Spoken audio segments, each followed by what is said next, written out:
नमस्कार, जय श्री राम, हर हर महादेव। बदहवासी छा गई है, लोग बौखला गए।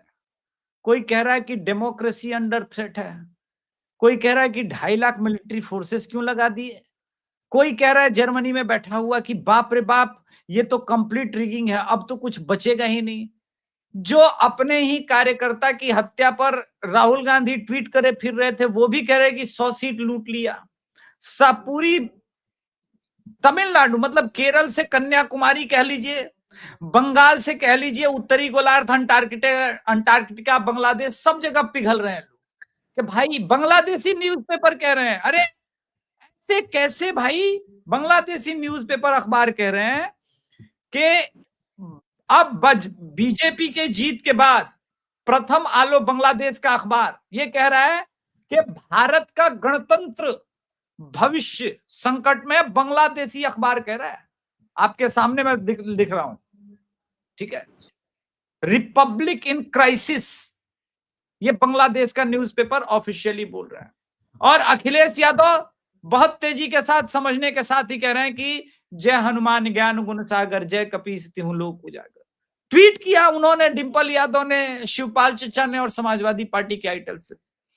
तो क्या हिंदुत्व की सुनामी की जो बात हो रही थी, अब यहीं से परिवर्तन होगा? इन सब मुद्दों पर बात करेंगे, बहुत व्यापक चर्चा करने का प्रयास करेंगे 30 मिनट के अंदर।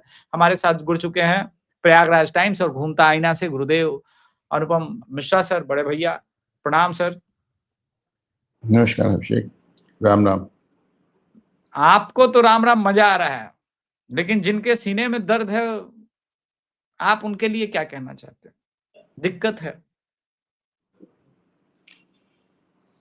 अब दिक्कत हो रहा स्वाभाविक है, दिक्कत होगी। एक बहुत बड़ा किला गिरा है, एक ऐसा किला गिरा है जो लोग मान के चलते थे कि अजय किला है, अजय दुर्ग है, और ममता बनर्जी को हरा पाना असंभव है। तो जाहिर सी बात है, लोग परेशान तो होंगे, इसमें कोई नई बात नहीं है। लेकिन ये जो पाकिस्तान और बांग्लादेश का ड्रामा है, मतलब मेरी एकदम समझ के बाहर है कि आपके अपने यहाँ आग लगी हुई है और आप यहाँ पे, वो एक दुष्यंत कुमार की लाइनें हैं कि गजब ये है कि अपनी मौत की आहट नहीं सुनते। गजब ये है कि अपनी मौत की आहट नहीं सुनते, वो सबके सब परेशान है कि वहां क्या हुआ होगा। अरे भाई, यहाँ पे जो हुआ तो हुआ, अपना देखो मियाँ, अपना।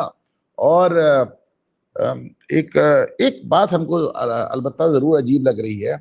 पूरे हिंदुस्तान में इस बात पे बहस हो रही, कल मैंने अपने चैनल पे भी ये बात कही कि पूरे हिंदुस्तान में इस बात पे बहस हो रही है कि साहब एसआईआर से कितना फर्क पड़ा, एसआईआर की वजह से ममता हार गई। तो फिर कुछ ये भी बताया जा रहा है कि जहां सबसे ज्यादा वोट कटे वहां तो ममता जीती हैं, वगैरह वगैरह, इस तरह की सफाई भी दी जा रही है। मुझे लगता है कि ये बहस ही बेमानी है अभिषेक। एक सिंपल सी बात है कि अगर कोई पार्टी या कोई पॉलिटिकल लीडर ये बात कहता है कि मैं अवैध वोटों के जरिए जीत रहा था या जीत रही थी, इसलिए अवैध वोटों को ना हटाया जाए, ये बात अपने आप में कितनी फूलिश है, कितनी बेवकूफी की है भाई। एसआईआर हुआ था अवैध वोटों को हटाने के लिए, चाहे वो घुसपैठिए हो, चाहे डुप्लीकेट हो, चाहे मर गए लोगों के हो, चाहे रिलोकेटेड लोगों के हो, चाहे लॉजिकल डिस्क्रिपेंसी हो। सुप्रीम कोर्ट ने कहा 5 आदमी पकड़ लाओ ऐसे जिनके साथ ऐसा अन्याय हो, तुम 5 आदमी ला नहीं पाए। अब सवाल ये कि अगर अवैध वोट हटाए गए हैं तो उससे किसको नुकसान हुआ और किसको फायदा हुआ, ये बहस होनी नहीं चाहिए ना। अवैध वोट हो क्यों भाई? सबसे ज्यादा अवैध वोट, करीब करीब 3 करोड़ वोट हमारे यहाँ कटे हैं उत्तर प्रदेश में। उत्तर प्रदेश में सबसे ज्यादा वोट कटे हैं, जहां पे भाजपा की सरकार है, जहां योगी आदित्यनाथ मुख्यमंत्री है। कोई हाहाकार नहीं, कहीं कोई दिक्कत नहीं। अखिलेश यादव जरूर दो तरफी बात कर रहे हैं, ये भी कह रहे हैं कि हमने अपने वोट बचा लिए, और ये भी कह रहे हैं कि गलत हुआ। उनको लग रहा है कि अगर हम जीत गए तो हम कहेंगे हमारा ये वाला बयान सुनना, अगर हम हार गए तो हम कहेंगे हमारा वो वाला बयान सुनना जिसमें हमने कहा था कि गलत हुआ। जैसे योगेंद्र यादव, आप उनका एक बयान है कि साहब, कल मैंने उनके दोनों वीडियो दिखाया अपने यहाँ, कि एक बयान उनका ये है कि साहब एसआईआर से कोई फर्क नहीं पड़ेगा, दूसरा बयान है कि एसआईआर से ममता हार गई। व्हाट नॉनसेंस, ये हो क्या रहा है? हम कह रहे हैं एसआईआर अवैध वोटों को खात्मे के लिए था, वो हुआ। अब कौन हारा कौन जीता इससे कोई मतलब ही नहीं भाई, इस पे बहस होनी ही नहीं चाहिए। बहस भाई, किसी को जिताने के लिए अवैध वोटों को बना रहने दें, किसी को जिताने के लिए घुसपैठियों के वोटों को बना रहने दें। इससे बड़ी बेवकूफी की बात हो नहीं सकती। और रही बात पाकिस्तान और बांग्लादेश की, तो इनका तो भाई आप जानते हैं, इनका बुरा हाल है ये। तो सईदा बेगम, अब लेकिन वहां पे बांग्लादेश के जो सांसद हैं अख्तर हुसैन, वो तो अपनी संसद में कह रहे थे कि भाजपा जीत गई तो हम घुसेंगे कैसे भारत में। अबे तुम लोग भारत में घुसने के लिए पैदा हुए हो, भारत में घुसने के लिए पैदा हुए हो तुम लोग। वही पुराना जोक है कि भारत चांद पे पहुंच गया, मंगल पे पहुंच गया, और पाकिस्तानी कश्मीर में घुसने के लिए परेशान है, बांग्लादेशी बंगाल में घुसने के लिए परेशान। ये क्या हो रहा है? हो कुछ नहीं रहा है, रवीश कुमार की आत्मा को अपने अंदर प्रवेश करा रहा हूं। अनुपम सर, कहने का मतलब ये है कि क्या अपने ही देश में, मान लीजिए पूर्वी बंगाल के लोग अगर पश्चिम बंगाल में आकर के वोट करना ही चाहते हैं, तो यही आपका गणतंत्र है, आप उनको इजाजत नहीं देंगे? मान लीजिए वो टीएमसी को ही वोट, यही तो डेमोक्रेसी की खूबसूरती है। सईदा बेगम कह रही थी पूरी कायनात अल्लाह ने बनाई है, तो दुनिया का कोई भी मुसलमान यहाँ आकर के टीएमसी को वोट कर सकता है। तो पाकिस्तान और बांग्लादेश की परेशानी ये भी तो एक हो सकती है ना, कि ममता हार गई। अभिषेक, मैं समझ रहा हूं कि आप तंज कर रहे हैं, आप व्यंग्य कर रहे हैं, लेकिन हकीकत ये कि एक बड़ी बड़ी बड़ी बेहूदी बहस चल रही है, बड़ी बेहूदी बहस चल रही है। मतलब मैं तो एसआईआर के ऊपर बहस को समझ ही नहीं पा रहा हूं भाई। चुनाव आयोग से कहा गया बताइए आप कितने घुसपैठिए, आप घुसपैठियों का नाम दीजिए। उनका हमारा काम नहीं है भाई घुसपैठियों को देखना, गृह मंत्रालय का काम है। हमारा काम सिर्फ एक था, संविधान ने हमको सिर्फ एक मैंडेट दिया है कि भारत का हर नागरिक जो 18 साल का हो उसको वोट मिले। तो हम सिर्फ ये देख रहे थे 18 साल की होगी नहीं, वो भारत के नागरिक होगी नहीं, अगर नहीं हो तो जाओ हटो खत्म। इतनी सी बात समय चुनाव आयोग को देखनी थी, उन्होंने देख दी। अब इसमें कौन हारा कौन, बार बार कह रहे 3 करोड़ वोट यहां कटे, कितने वोट, कितने जबरदस्त वोट तमिलनाडु में कटे और स्टालिन रिजाइन कर चुके हैं। ममता बनर्जी का ड्रामा है। देखिए ऐसा है ना कि वो जो एक पुराना कलाकार होता है तो पर्दा गिरते गिरते तक वो उसका कुछ ड्रामा नाटक, हमारे टाइम में जो पुराने कलाकार हुआ करते थे, जब पर्दा गिर जाता था अभिषेक, तो पर्दा खोल के एक बार फिर अपना कुछ एक डायलॉग बोलते थे और उसके बाद जाते थे। तो पुरानी कलाकारी है, जाते जाते जाएगी। आज मैंने एक ट्वीट किया सर, पश्चिम बंगाल के चुनावी पे, आप जानते हैं डेटा का काम मेरा पसंदीदा काम है। टीएमसी के 83 में 31 मुसलमान जीते, कांग्रेस के 2 में से 2 मुसलमान जीते, एजीयूपी के हुमायूं कबीर 2 सीट पर जीता, दोनों जगह पे एक ही व्यक्ति जीता, लेकिन वो जीता मुसलमान ही। सीपीएम का 1 मुसलमान जीता, आईएसएफ का 1 मुसलमान जीता, इधर बीजेपी से 207 हिंदू जीते। जब तक मुसलमान वन साइडेड होके 70-75 सालों में पोलराइज्ड वोटिंग कर रहे थे, इस देश में किसी को डेमोक्रेसी की याद नहीं। बंगाल में हिंदू ने एक तरफा वोटिंग कर दी, याद आ गई। ये क्या अत्याचार है? भैया आज की बात नहीं, इसमें 2 चीजें हैं। 1960 के दशक में राम मनोहर लोहिया कहते थे कि मुसलमानों चेत जाओ, सावधान हो जाओ, ये जो तुमने मुस्लिम वोट बैंक बना रखा है, जिस दिन हिंदू वोट बैंक बनेगा तुम लोग पानी मांग जाओगे। और वही हुआ, नंबर 1। दूसरी बात, अभी आपने गिना तो दिया अभिषेक, पर इसका एक दूसरा पहलू भी है। इसका दूसरा पहलू ये है कि ममता बनर्जी ने कुल 47 मुसलमानों को टिकट दिया, 47। उनके खिलाफ कांग्रेस ने 78 यानी 78 मुसलमानों को टिकट दिया। वामपंथी दलों ने 29 यानी 29 मुसलमानों को टिकट दिया। इंडियन सेकुलर फ्रंट ने 24 मुसलमानों को टिकट दिया, और हुमायूं कबीर जो अपनी दोनों सीट जीत गए, उन्होंने 90 मुसलमानों को टिकट दिया। यानी ममता बनर्जी के 47 मुसलमानों के खिलाफ 250 मुसलमान कैंडिडेट इन लोगों ने खड़े कर दिए। तो अगर मुस्लिम वोटों में विभाजन हुआ तो देखिए किसकी वजह से हुआ, कांग्रेस की वजह से हुआ, लेफ्ट की वजह से हुआ, आईएसएफ की वजह से हुआ, हुमायूं कबीर की वजह से हुआ। हकीकत यह है कि सब के सब चाहते थे कि किसी तरह ममता से छुटकारा मिल जाए। मिल गया छुटकारा। अब चूंकि छुटकारा मिल गया तो उन्होंने कहा अब इसका और फायदा उठा लिया जाए। क्या दिया जाए कि साहब ममता के साथ बेईमानी हुई। ममता के साथ बेईमानी अगर राहुल गांधी कहते हुई तो बेसिकली वो अपनी 99 हारों का कोई ना कोई जस्टिफिकेशन दे रहे होते हैं। जो आज वो आया है उनकी पूरी 99 हारों का एक लेखा जोखा आया कि 99 सीट वो, मतलब 99 चुनाव वो हार चुके हैं। तो वो ममता को नहीं सपोर्ट कर रहे हैं। ममता तो उनको दिन रात गालियां देती है। वो बेसिकली अपनी 99 हारों का एक स्पष्टीकरण दे रहे हैं।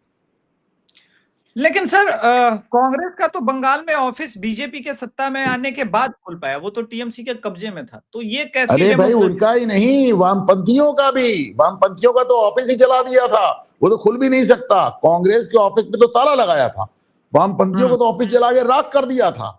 इस बार देखिए वामपंथियों ने बहुत खुलकर सपोर्ट किया भाई, एक और लॉजिकल बात है। इस बार मेरी बंगाल में, आप तो वहां बंगाल गए थे, पर मैं फोन पे बहुत लोगों से मैंने बात की, वो ये कह रहे थे कि भाई भारतीय जनता पार्टी आएगी, हम भारतीय जनता पार्टी और आरएसएस के वैचारिक रूप से विरोधी हैं, लेकिन कम से कम उनकी सरकार में हमको राजनीति करने का मौका तो मिलेगा। ममता की सरकार में तो जीने का मौका नहीं मिल रहा है, जीने का मौका नहीं मिल रहा है। यही बात कांग्रेस के साथ है। अब आप देखिए, अधीर रंजन चौधरी जैसा आदमी अपनी पत्नी के नाम एक प्लॉट जो होता है वो बेचकर मुर्शिदाबाद में लोगों को चुनाव लड़ाता है।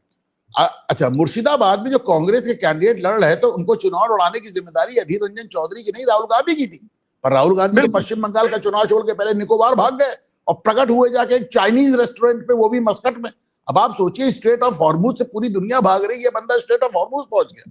क्यों पहुंच गया? चलिए, तो जो काम तुम्हारा था वो आदमी अपने घर का प्लॉट बेच के करा रहा है। और क्यों घर के प्लॉट बेच के करा रहा है? इसलिए करा रहा है कि कांग्रेस पार्टी के पास जो पैसा है, जो थोड़ा बहुत पैसा है, वो अपने युवराज की फॉरेन विजिट, लग्जरी विजिट्स को फाइनेंस करने में चला जा रहा है।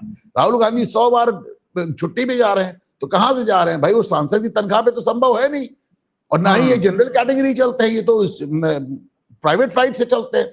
तो ये सारा पैसा जो है कांग्रेस का, राहुल गांधी को पूरी दुनिया घुमाने में जा रहा है। और हालत यह है कि अधीर रंजन चौधरी जैसे लोग अपने घर का जमीन बेचकर कांग्रेस के कैंडिडेट्स को लड़ा रहे हैं। उसके बाद राहुल गांधी आज ट्वीट करते हैं कि भाई आप ममता को कुछ मत कहिए। क्यों ना कहें भाई?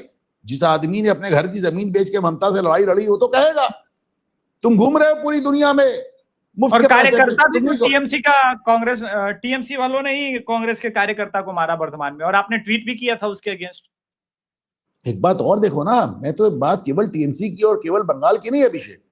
कांग्रेस का वोट जो सबसे बड़ा उनका एक चंक वाला वोट था, वो मुस्लिम वोट था। वो किसने खाया? उत्तर प्रदेश में मुलायम सिंह यादव ने खाया, बिहार में लालू यादव ने खाया, दिल्ली में केजरीवाल ने खाया, बंगाल में ममता बनर्जी ने खाया, और तुम इन्हीं लोगों के साथ मिलकर चलना चाह रहे हो। कांग्रेस को तमिलनाडु में किसने खत्म किया? डीएमके ने खत्म किया। तुम उसी डीएमके के पिछलग्गू बने हुए हो। कांग्रेस को केरल में, पता, आप देखें जितने लोग हैं ये, जिन सब ने मिलकर कांग्रेस की दुर्गत की। राहुल गांधी की बेचारगी ये है, चूंकि अपने अंदर कोई मेटल नहीं है, कोई बूता नहीं है। राहुल गांधी के पीछे आज वो लोग नहीं है जो राहुल गांधी के समर्थक है। राहुल गांधी के पीछे आज वो लोग खड़े हैं जो तन मन और धन से किसी भी तरह भारतीय जनता पार्टी, कुछ लोग हिंदू और कुछ लोग हिंदुस्तान के ही खिलाफ है। वो लोग राहुल के पीछे खड़े हैं। राहुल का समर्थक तो कोई भी नहीं। तो आप समझे, आप उन्हीं लोगों के साथ टहल रहे हैं, उन्हीं लोगों के पिछलग्गू बने हुए जिन्होंने आपको उत्तर प्रदेश, बिहार, बंगाल, उड़ीसा, तमिलनाडु, दिल्ली में खत्म कर दिया। ठीक ठीक। दर्शकों, 2 फोटोग्राफ मैं दिखा रहा हूं। एक अनुपम सर ने मुझे महीनों पहले भेजा था और मैं वेट कर रहा था सही टाइम पर दिखाऊंगा, और रिजल्ट क्या बदला है 2021 और 26 के बीच में वो दिखाऊंगा। तो पहले मैं फोटोग्राफ दिखा देता हूं, पहले जो अनुपम मिश्रा सर ने मुझे बहुत पहले भेजा था। ये वो फोटोग्राफ है दर्शकों, ठीक है। अब इस फोटोग्राफ को बहुत आप लोग ध्यान से देखिए। यही जो ग्रीन एरिया है, ये मुसलमानों का डोमिनेंस है, जिसके बारे में ये लोग एसआईआर वाले सब लोग बोल रहे थे ना, यही। अब मैं आपको बांग्लादेश से सटा हुआ, बांग्लादेश से सटा हुआ ये बॉर्डर, वो पूरा चिकन नेक वाला। अब मैं आपको रिजल्ट दिखाता हूं, ठीक है। अब मैं आपको रिजल्ट 2021 में, चूंकि हिंदू बहुल एरिया में भी टीएमसी ने छापा वोटिंग और इन सब के कारण चुनाव जीत लिया था, वो और बात। 2026 के मैप को देखिए, हिंदुत्व की कैसी सुनामी आई है। जहां भी ये चिकन नेक का वो जो पोर्शन है उसको छोड़ दीजिए, उस बॉर्डर लाइन और इन सबको, और थोड़ा सा इधर उत्तर साउथ 24 परगना का थोड़ा सा एरिया और ये सब थोड़ा सा छोड़ दीजिए, खत्म हो गए हैं ये लोग। और इसलिए इंपॉर्टेंट अब प्रश्न है कि ये हिंदुत्व की सुनामी भविष्य में सर कितना डराने वाली है विपक्ष को, या आप ये देखते हैं कि अब विपक्ष भी खुल के नहीं तो कम से कम सॉफ्ट हिंदुत्व की राजनीति शुरू कर देगा। कांग्रेस से उम्मीद नहीं है वो सीखे, लेकिन बाकी जो राजनीतिक दल सरवाइव करना चाहते हैं वो इससे बाहर निकलेंगे। ये पहली बात तो ये कि केवल हिंदुत्व की सुनामी नहीं आई है ना। हर बार आप क्या करते थे, हिंदू वोटों को जाति के आधार पे और फलाने आधार पे और रीजन्स के आधार पे, गुजरात के और बिहार के, बंगाल के आधार पे डिवाइड कर देते, मुस्लिम वोट एक हो जाता था। इस बार हिंदू वोट एक हुआ, मुस्लिम वोटों में विभाजन आ रहा है। मैं आपको बार बार बता रहा हूं कि ममता बनर्जी के 47 कैंडिडेट्स के मुकाबले विपक्ष ने 200 से ज्यादा कैंडिडेट खड़ी कर दिए मुस्लिम, तो वो भी डिवीजन आपको नजर। देखिए आप, हुमायूं कबीर का एक वीडियो सामने आया जहां उनकी भारतीय जनता पार्टी से साठगांठ नजर आई, भाजपा से वो पैसे लेते हुए नजर आए। उसके बाद हुमायूं कबीर अपनी दोनों सीट जीत गए, 2 सीट जीत गए और तीसरे पर उन्होंने टीएमसी को हरवा दिया। तो आप सोचे, इंडियन सेक्युलर फ्रंट का आप असर देखिए, कांग्रेस का, ये वामपंथियों का असर देखिए। तो एक ये तो दोनों चीजें। दूसरी बात है कि साहब अब विपक्ष का सॉफ्ट हिंदुत्व, देखिए मैं हमेशा कहता हूं कि अब किसी भी तरह बात केवल हिंदुत्व की नहीं, एक नेशनलिज्म की भी है। आप देखें जो बांग्लादेश में जो हुआ उसका बहुत असर पड़ा, बहुत असर पड़ा। वो जितना भद्र लोग और जितना दुनिया भर की बातें बना रहे थे लोग, उनको समझ में आया कि कल हमारे बच्चों के साथ, हमारे लड़कों के साथ, हमारी लड़कियों के साथ वही होगा जो आज बांग्लादेश में हो रहा है। तो एक ये सिक्योरिटी वाली फीलिंग भी थी, एक नेशनलिज्म वाली भी फीलिंग थी। It is not only Hindutva, तो हिंदुत्व वाली बात थी, सिक्योरिटी की फीलिंग थी, राष्ट्रीयता की बात थी। लेकिन दिक्कत यह है कि अब इन 2-3 जो पिचेस हैं, इन सारी पिचेस पे भारतीय जनता पार्टी इतने लंबे समय से खेल रही है और विपक्ष इसका इतना विरोध कर रहा है कि भैया तुम कितना बदलोगे, कितना बदलोगे, कितना चेंज होगे। और वैसे भी एक बात बताओ, अगर कह रहे हो सॉफ्ट हिंदुत्व, तो अगर तुम सॉफ्ट हिंदुत्व की बात करोगे और किसी को हिंदू देखकर ही वोट देना है, तो ओरिजिनल को देगा कि डुप्लीकेट को देगा? आपको सोच। मैं आज अखिलेश यादव पोस्ट कर रहे हैं, संकट थे हनुमान छुड़ावे मन क्रम वचन ध्यान जो लावे, यानी अपने को संकट में पा रहे हैं, नंबर 1।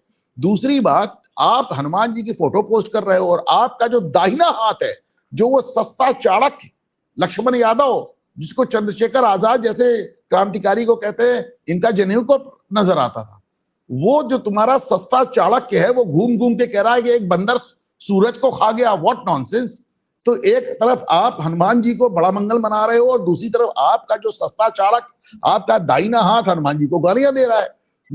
दुर्गा जी के लिए बंगाल चुनाव के पहले लक्ष्मण यादव कह रहा है कि एक 8 हाथ की औरत अगर सामने आ जाए तो लोग हाथ जोड़ेंगे कि डर जाएंगे, इस तरह की बातें कर रहा है वो। तुम्हारा राजकुमार भाटी घूम घूम के हिंदुओं को गाली दे रहा है, कह रहा है राम काल्पनिक थे, सारी ताकत तो मोहम्मद में और अल्लाह में, इस तरह की बातें कर रहा है वो। तो भैया कितना बदलोगे? अच्छा, अखिलेश यादव को पॉलिटिकल सेंस इतना जीरो है कि उनको लगता है कि मैं हिंदू हो जाऊंगा, मेरे समर्थक एंटी हिंदू हो जाएंगे, तो मुझे हिंदुओं का भी वोट मिल जाएगा, मुसलमान। अरे भाई, किस तरह की समझ है आपकी? क्या आपको मैं क्या बोलूं इसको? तो कितना कितना आप अपने आप को बदलेंगे? और बाकी तो वो मैं देख रहा था कि कल एक टीवी चैनल पे अखिलेश यादव के प्रवक्ता फराज किदवई, वो भी हनुमान चालीसा पढ़ रहे थे। तो ठीक है, कलयुग में तो हनुमान जी की ही सत्ता रहनी है और एक दिन सबको हनुमान चालीसा पढ़ रही है। ठीक। बंगाल की जीत के बाद मोदी कैबिनेट का पहला फैसला, वंदे मातरम को राष्ट्रगान के समान दर्जा बंगाल के अंदर, और ये सारी चीजें, ये जो सिंबोलिज्म की राजनीति है, क्या इसका इम्पैक्ट आप आने वाले कुछ दशकों में देखते हैं, या फिर ये क्या हो रहा है? क्योंकि एक तरफ बंगाल जीते हैं और दूसरी तरफ ये पलायन के वीडियो भी आ रहे हैं, जहां पर लोग कह रहे हैं कि सो कॉल्ड बांग्लादेशी हैं, ये लोग ऑलरेडी अभी पलायन कर रहे हैं। ये भी वीडियो प्ले कर देता हूं ताकि दर्शक देखें और उसके बाद आपका सर एनालिसिस इस पे।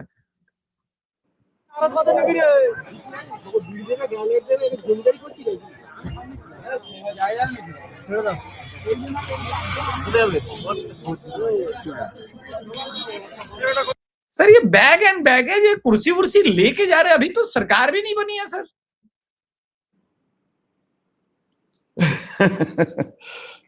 देखिए, जहां तक वंदे मातरम को राष्ट्रगान के समान दर्जा देने का, करीब करीब भाई ये राष्ट्रगान अगर वंदे मातरम जनगण मन है, तो राष्ट्रगीत वंदे मातरम ही है। आज भी पार्लियामेंट का समापन राष्ट्रगीत से ही होता है। एक अगर नेशनल एंथम है तो एक नेशनल सॉन्ग है, उसमें कोई बहुत बड़ी बात नहीं है।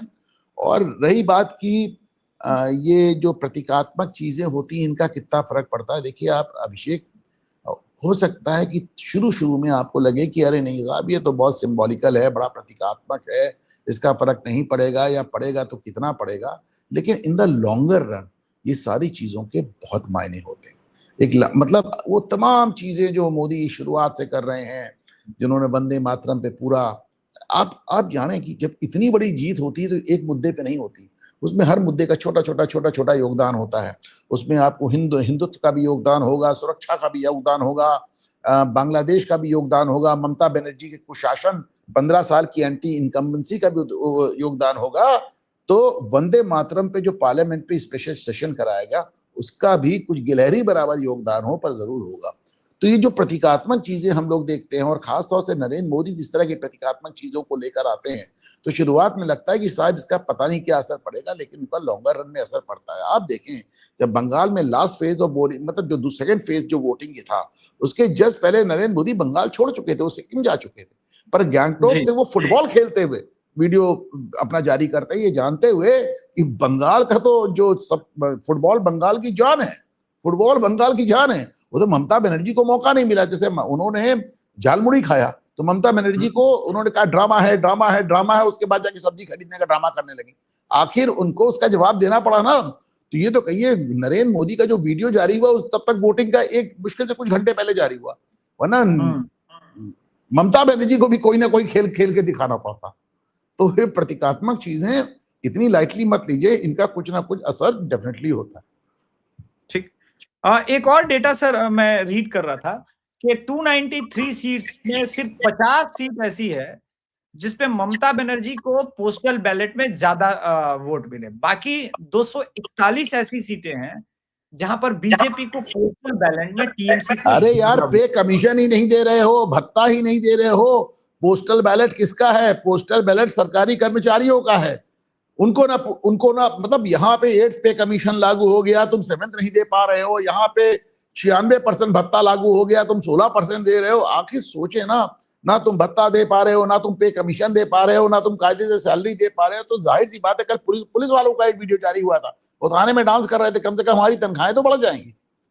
तो ये जो पोस्टल बैलेट है, ये सरकारी कर्मचारियों के, आमतौर पे पिछले कुछ चुनावों से जो पोस्टल बैलेट है वो भारतीय जनता पार्टी के खिलाफ जा रहे थे। कारण इसका ये था ओल्ड पेंशन स्कीम और न्यू पेंशन स्कीम।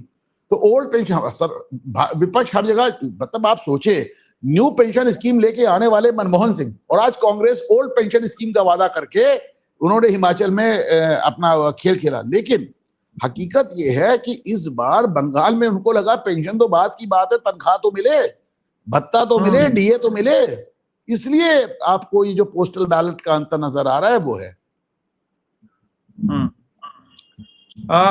एक आखिरी वीडियो चलाते हैं और उस पे उसका जवाब ले लेते। कल तो वैसे बहुत दुखी थे, लेकिन इसके क्या इम्पैक्ट होंगे इनके राजनीति पर, टीएमसी और अभिषेक बनर्जी की राजनीति? 4 तारीख 12টার পরে কোন জল্লাদের কত ক্ষমতা আর কার দিল্লির বাবা কাকে বাঁচাতে আসে আমি 4 তারিখ দেখব। 4 তারিখ বাংলায় থাকবেন, বেলা 12টার পর দেখা হবে। ফল বেরোনোর পর সুদে আসলে জবাব তো আমি কথা দিয়ে যাব। 4 তারিখে রবীন্দ্রসঙ্গীতের সাথে গানে একটু করে ডিজেও বাজবে। তৈরি থেকো। আমি মমতা বন্দ্যোপাধ্যায়ের মতো উদার নই। গুজরাটের গুন্ডারা এসে বলছে উল্টা করকে লটকা দেগা। আমি খালি স্বরাষ্ট্রমন্ত্রীকে বলেছিলাম গরম বেশি পড়ছে, মাথা ঠান্ডা রাখুন, জল বেশি করে খান। कल ये बड़ा उदास था। टीएमसी की राजनीति और अभिषेक बनर्जी का भविष्य आपको क्या लगता है? मैं दिखा दे रहा हूं तुमको, ये इतनी बड़ी बड़ी बातें करने वाला अभिषेक बनर्जी का ये कल का फोटो है। जी जी जी। कहते हैं कि एक तस्वीर 1000 गुना ज्यादा बातें कहती है। ये एक तस्वीर बता रही इनकी औकात, इनकी हैसियत और इनकी मानसिक स्थिति। गृह मंत्री को चुनौती दे रहे थे। अरे छोड़िए साहब, ये तो जनता को धमका रहे थे कि 4 तारीख को दिल्ली से तुम्हारा बाप तुमको नहीं बचा पाएगा। मतलब मैंने अपने इतने लंबे कैरियर में अभिषेक किसी आदमी को ऐसे नहीं देखा कि 10 हजार लोगों के बीच में खड़ा होकर उन्हीं को गाली दे रहा है।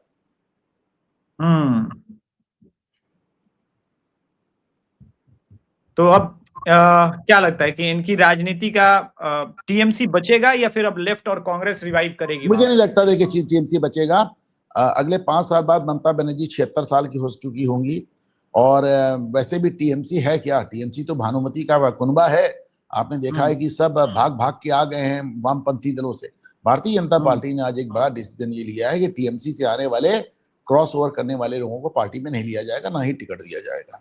तो वो तो अभी आप देखिए ना, जैसे कहते हैं कि जब जहाज डूबने लगता है तो चूहे सबसे पहले समझ जाते हैं, छोड़ते हैं। वो नजर आ रहे हैं। सयोनी घोष को देखिए, सबसे पहले उन्होंने हार मान ली। शत्रुघ्न सिन्हा का आप ट्वीट देखिए, पोस्ट देखिए। मतलब बाबुल सुप्रियो जैसे लोग एकदम अंडरग्राउंड हो गए हैं, एकदम खामोश हो गए। पर मैंने मान लिया कि जो फिल्मी दुनिया से लोग आते हैं उनके पास तो स्पाइन होती नहीं, रीढ़ की हड्डी होती नहीं, वो तो कुछ भी कर सकते हैं। लेकिन बाकी जगह भी टीएमसी के लोगों का एक हाल नजर आ रहा है। तो पहली बात तो भारतीय जनता पार्टी, जो लोग कहते हैं कि जाके विपक्ष को तोड़ती है, विपक्ष को इसलिए नहीं तोड़ती है कि उनको विपक्ष, भाई तुम्हारे पास इतनी बड़ी मेजोरिटी, तुमको टीएमसी क्या जरूरत है। लेकिन विपक्ष को इसलिए तोड़ा जाता है कि दोबारा खड़े ना हो पाए। तो अभिषेक बैनर्जी के बस का है नहीं, वो अपना पहले वित्तीय साम्राज्य बचा ले, फाइनेंशियल एम्पायर बचा ले, वही बहुत बड़ी बात है। लोग कह रहे हैं कि दुबई का गोल्डन वीजा अप्लाई कर रखा है, तो इस तरह की बातें लगातार आ रही हैं। और रही बात ममता की, तो ममता को 5 साल बाद में लौटते हुए देख रहा हूँ। अलबत्ता एक बात बड़ी दिलचस्प है कि ममता ने जिन जिन लोगों को गालियां दी और जिन जिन लोगों के निशाना बनाकर इन्होंने इंडी गठबंधन को छोड़ा या तोड़ा, आज उन सभी लोगों के हाथ आगे वो हाथ जोड़ती नजर आ रही हैं। सोनिया जी बचा लेंगी, राहुल जी बचा लेंगे, तो तेजस्वी, मतलब आप देखें कमाल के बात है, वक्त बड़ा बलवान होता है अभिषेक। चलिए, आज के संस्करण में इतना ही। अनुपम सर, आप शो में आए उसके लिए बहुत बहुत धन्यवाद। नमस्कार, जय श्री राम, प्रणाम। दर्शकों से निवेदन है, अभिषेक तिवारी शो और घूमता आईना दोनों को आप प्यार सब्सक्राइब करें। धन्यवाद।